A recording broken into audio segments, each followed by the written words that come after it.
بسم الله الرحمن الرحيم. أعزائي طلبة الصف السادس العلمي، السلام عليكم ورحمة الله وبركاته، وأسعد الله أوقاتكم أينما كنتم. في هذا الدرس سنحاول حل مشكلة من المشاكل التي يعاني منها طلبتنا الأعزاء، ألا وهي كيفية كتابة معادلة كيميائية موزونة لتفاعل حامض مع قاعدة، عندما يكون عندنا فقط صيغة الحامض والقاعدة. هذه المشكلة يعاني منها الطلاب، خاصة في عمليات التصحيح. يحتاجها الطالب في عمليات التصحيح عندما يكون عندنا تراكيز مولارية للمحاليل. من يكون عندنا تراكيز مولارية للمحاليل نشتغل في أسئلة التصحيح، نحتاج إلى معادلة كيميائية. فشلون الطالب يقدر يكتب معادلة كيميائية موزونة لتفاعل حامض مع قاعدة هو عنده بس صيغة الحامض والقاعدة؟ تعالوا معي لنتعرف على كيفية حل هذه المشكلة.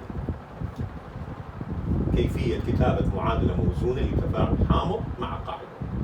إذا كان لدينا فقط صيغة الحامض والقاعدة وأردنا أن نكتب معادلة كيميائية موزونة تعبر عن التفاعل بينهما، شو نسوي؟ هذه الملاحظات راح أطبقها قدامكم بأمثلة. أولاً نكتب صيغة الحامض زائدا صيغة القاعدة في المواد المتفاعلة، بس نشوفها من خلال الأمثلة. ثانياً، هذه مهمة جداً، نساوي عدد أيونات ال H في الحامض مع عدد أيونات ال OH في القاعدة. إذا كان عدد أيونات ال H في الحامض ما يساوي عدد أيونات ال OH في القاعدة لازم نساويه، وإذا هنا مساوي خير على خير، بس لازم نساويه. ثلاثة، يكون الناتج بشكل عام ملح وماء. من تفاعل حامض وقاعدة طلع لنا ملح وماء، يعرف هذا من الطالب. أربعة، عدد جزيئات الماء في الناتج راح يساوي لنا، لازم يساوي عدد أيونات ال H في الحامض أو عدد أيونات ال OH في القاعدة. مو يطلع لنا مي، لازم المي عدد جزيئاته لو يساوي عدد أيونات ال H بالحامض أو عدد أيونات ال OH في القاعدة. خمسة، نكتب صيغة الملح في الناتج على أن يكون عدد الأيونات الموجبة والسالبة بقدر عددها في المواد المتفاعلة، وهذه النقطة أيضا راح نتعرف عليها من خلال الأمثلة. هذه النقاط راح نشوفها هسه أمامكم بأمثلة، وإن شاء الله تعجبكم وتكون سهلة عندكم من الآن وصاعدا. عبر عن تفاعل ما يلي بمعادلات كيميائية موزونة. أولا، تفاعل حامض الهيدروكلوريك HCl مع هيدروكسيد الصوديوم NaOH. راح اجي عليها النقطة نقطة ونجاوبها أمامكم. نجي على النقطة الأولى. جواب النقطة الأولى، عندي حامض الهيدروكلوريك، صيغة حامض الهيدروكلوريك هي HCl، أعطيها بالسؤال، زائدا هيدروكسيد الصوديوم NaOH زائدا NaOH.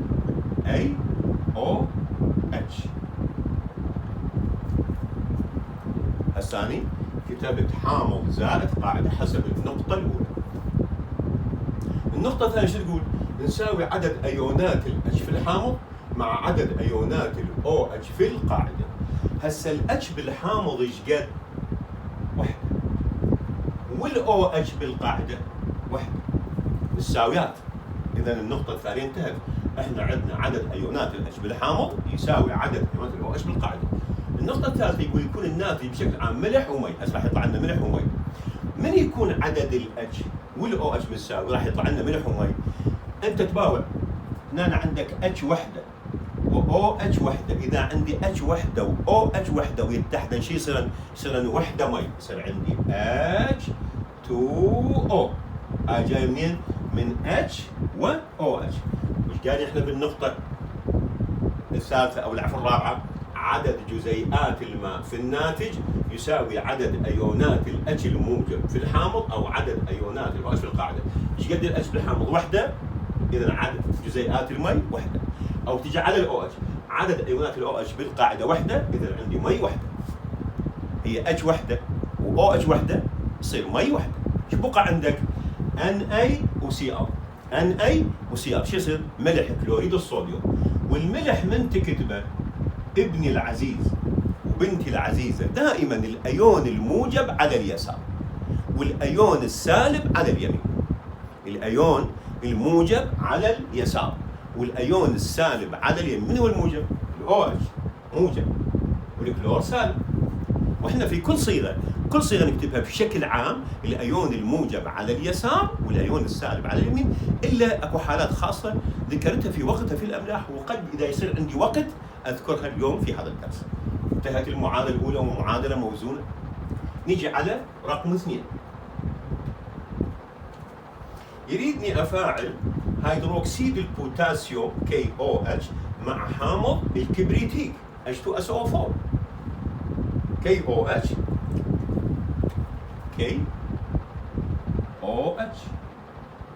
زائدا حامض الكبريتيك H2SO4 أي H2SO4.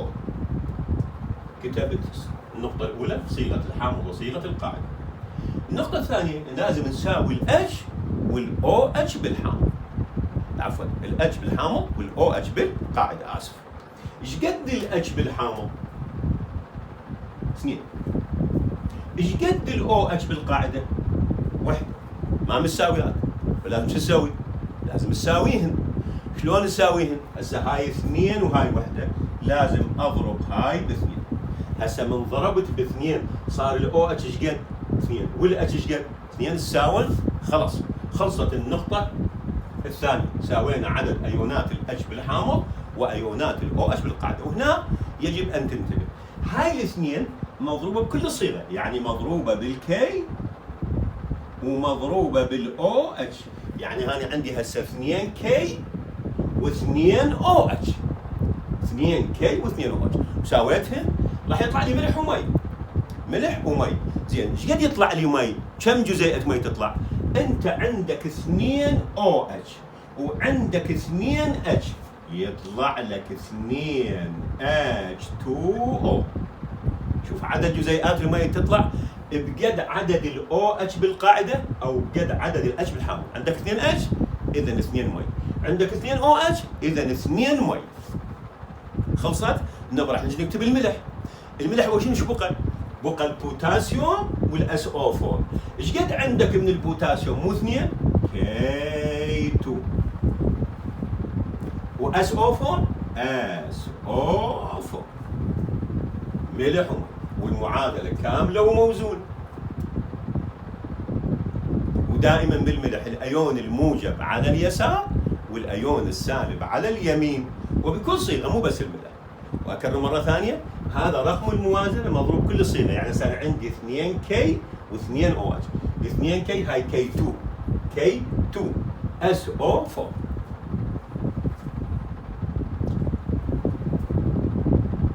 المعادلة الثالثة تفاعل هيدروكسيد الكالسيوم مع حامض الكروميك. هيدروكسيد الكالسيوم ويا حامض الكروميك. هيدروكسيد الكالسيوم CaOH باي 2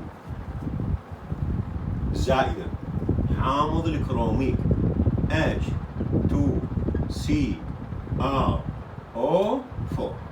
ومتصيغ انا عندي بس صيغ، فقاعد استفيد من الصيغ واكتب لك معادله كامله للتعبير عن تفاعل حامض مع قاعده. هسه نجي كتبنا اول مره النقطه الاولى. النقطه الثانيه نساوي الH والOH. شوف ايش قد عندي H 2، ايش قد عندي OH 2 مساويات. خلاص خلصت النقطه الثانيه. راح يكون الناتج عندي ملح ومي. المي ايش قد راح تكون عدد جزيئاتها؟ انا عندي 2H و2OH راح يصير عندي 2 مي. دائما عدد جزيئات المي بقد عدد الH بالحامض. عدد الH 2 اذا 2 مي، عدد الOH 2 اذا 2 مي. خلصت؟ بقى عندي الملح. الملح من هو؟ كالسيوم وأيون الكروميد، حتى لو ما تعرف اسمه هو بقى عندك CaCrO4 يسمونه كرومات الكالسيوم. كرومات الكالسيوم الأيون الموجب دائما على اليسار والأيون السالب. أنت من تكتب أي صيغة، هسه الصيغة المكتوبات عندك إنه بالسؤال أصلا بالسؤال، شوف هذا موجب هذا سالب، هذا موجب هذا سالب، المكتوب على اليسرى موجب، المكتوب كله على اليمين سالب. المعادلة الرابعة تفاعل هيدروكسيد الباريوم ويا حامض الفسفوريك. هيدروكسيد الباريوم BaOH باي 2 مع حامض الفسفوريك H3PO4. كتبت صيغة الحامض والقاعدة حسب النقطة الأولى. النقطة الثانية شو نقول؟ نساوي عدد أيونات الاتش في الحامض مع عدد أيونات الأو اتش بالقاعدة. الاتش عندي هنا جيجات 3 والأو اتش 2 ما متساويات. إذا تساويهن لازم تساويهن. شلون راح تساويهن؟ تاخذ المضاعف مال ذني، هاي 3 وهاي 2، المضاعف مالها ايش قد؟ 6.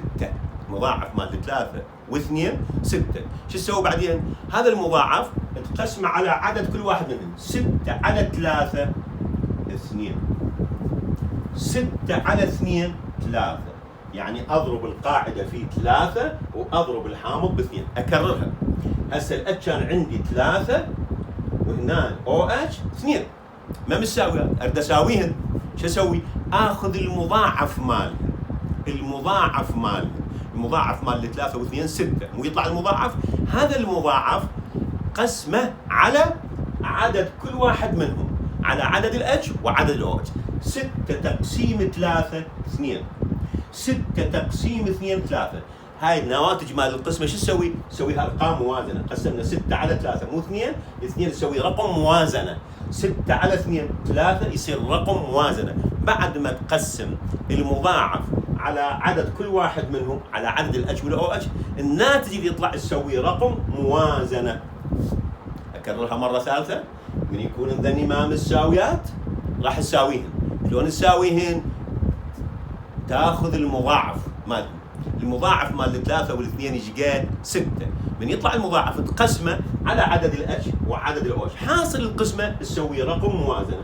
واذا كان مساواتهن سهل مثل ما صار عندنا بالمثال الثاني، هاي سهله. هسه هنا كان سهل الموازنه كلش خلصناها. اما هنا احتاجت شويه تعب من عندنا. طلعنا المضاعف وقسمنا على عدد الاتش 2، هاي 2، قسمنا على او اتش 3، هاي 3، نسويها رقم موازنه. هسه تساوي باور الاو اتش 2 في 3 6، الاتش 3 في 2 6، صارت مساويات. خلاص ساويناهن. هسه راح يطلع لنا ملح ومي. المي ايش قد راح يطلع؟ بقد عدد الاتش بالحامض او بقد عدد الاو اتش بالقاعده. ايش قد الاتش بالحامض؟ 6، اذا يطلع عندك 6 مي. 6 مي. تمشي على او اتش عندك 6 او اتش، هاي 2 في 3، 2 في 3 6، اذا يطلع 6 مي. خلاص بقى الملح. وقلت هذا رقم الموازن اللي كتبه مضروب بذن اثنينهن، يعني هسه مضروبه بالباريوم ومضروبه ايضا بالاو اتش. الثلاثه مضروبه بالباريوم ومضروبه بالاو اتش، هاي الاثنين مضروبه بالاتش ومضروبه ايضا بالفوسفات. احنا هسه خلصنا المي. شو بقى عندنا؟ بقى الباريوم. ايش قد عندي منه؟ 3 BA3 BA3 والبي او 4 2، هاي PO4 باي 2. هذا البي او 4 يسمونه جذر كيميائي او ايون متعدد الذرات. الايون المتعدد الذرات من يصير باكثر من ذره، صار بفسفور وباكسجين، من يصير متعدد الذرات واذا ضربه برقم اخليه داخل اقواس.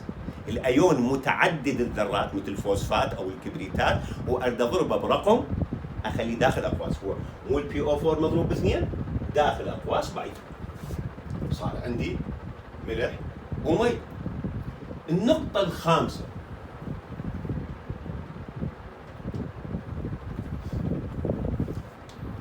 تفاعل هيدروكسيد الألمنيوم مع حامض الكبريتيك.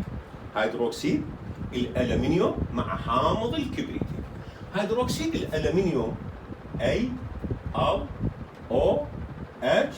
باي 3 هو مطيني صيغته. حامض الكبريتيك H2SO4. كتب الصيغ حسب النقطة الأولى. الثاني لازم أساوي الاتش والأو اتش. الاتش هنا 2، الأو اتش هنا 3، ما مساويات. أبدأ أساويهم، شو أسوي؟ 2 و3 آخذ مضاعفهم مثل المثال السابق، مضاعفهم 6، مضاعف الاثنين والثلاثة 6، طلع المضاعف. هسه المضاعف راح أقسمه على عدد الاتش وعلى عدد الأو اتش. 6 هو المضاعف، 6 على 2 3، هاي 3. 6 على 3 هاي 2. حاصل قسمة المضاعف على عدد الاتش وعدد الاو اتش اخليه رقم موازنة. المضاعف مال الاتش والاو اتش اللي هو 6، من اقسم المضاعف على عدد الاتش، هذا الرقم اللي يطلع من القسمة 6 على 2 مو 3 اخليه رقم موازنة. 6 على 3 2 اخليه رقم موازنة. هسه تساوي الاتش والاو اتش. شوف الاو اتش صار 6، 3 في 2 6، والاتش 3 في 2 6.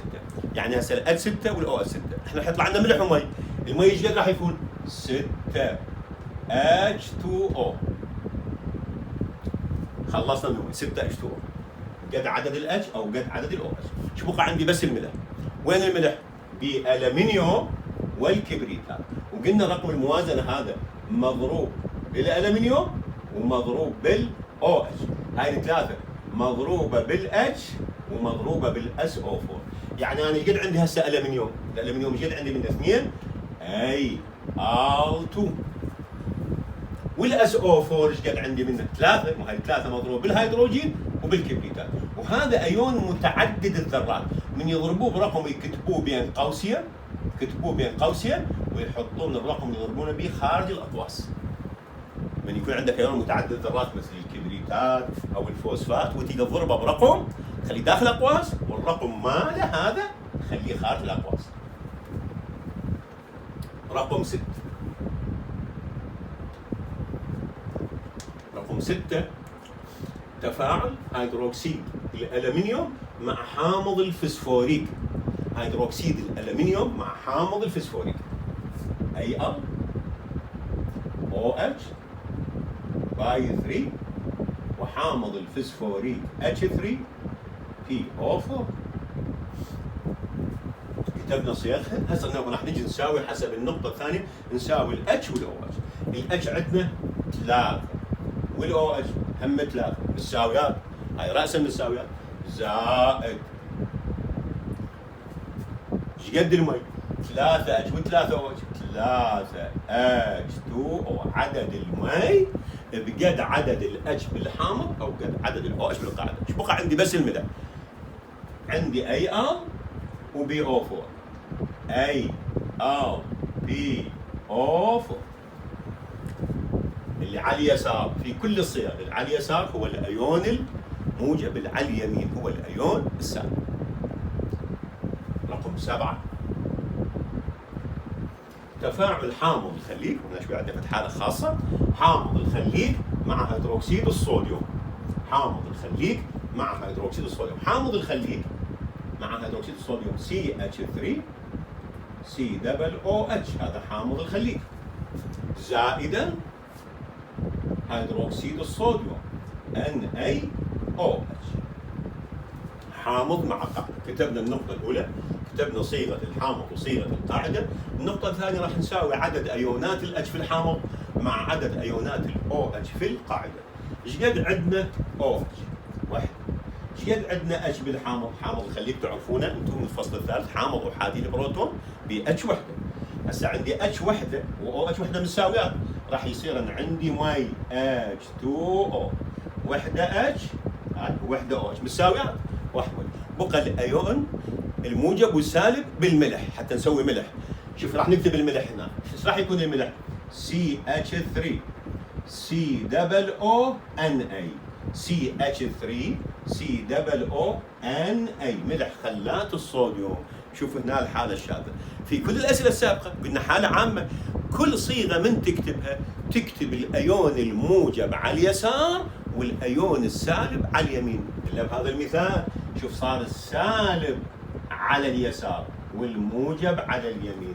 أعلمك قاعدة احنا حكيناها بالأملاح، احنا بكل الصيغ بشكل عام الموجب على اليسار والسالب على اليمين، إلا إذا صار عندك أنت بالنسبة لك بالصف السادس، طبعا أكو غير هاي الأشياء بس اللي تكفيك أنت بالصف السادس، إذا صار عندك أيون الخلات أو الفورمات، هذه يسمونه الخلات أو الفورمات، أو أيون الفينوكسيد أو أيون البنزوات، إذا صار عندك واحد من هاي الأيونات مع Na K Li NH4 موجب، إذا صار واحد من ذني ويا واحد من ذني صار عندنا حالة شاذة، نكتب السالب على اليسار والموجب على اليمين. من يصير واحد من ذني ويا واحد من ذني، هذا يصير على اليسار وهذا يصير على اليمين. هذا يصير على اليسار على اليمين. شو وقت من يصير ذني. أما بشكل عام غير ذني بالنسبة لك بالسادس دائما الموجب على اليسار والسالب على اليمين. إن شاء الله استفدتوا من هذه الملاحظة اللي راح تحتاجوها هواية، خاصة في عمليات التصحيح ما يعطوكم صيغة حامض وصيغة قاعدة وتريد تكتب معادلة كيميائية موزونة في الأسئلة اللي تتضمن تراكيز مولارية. أكتفي بهذا القدر في هذا الدرس، على أن ألتقي بكم في دروس أخرى إن شاء الله. فحتى ذلك الحين أتمنى لكم أطيب الأوقات، والسلام عليكم ورحمة الله وبركاته.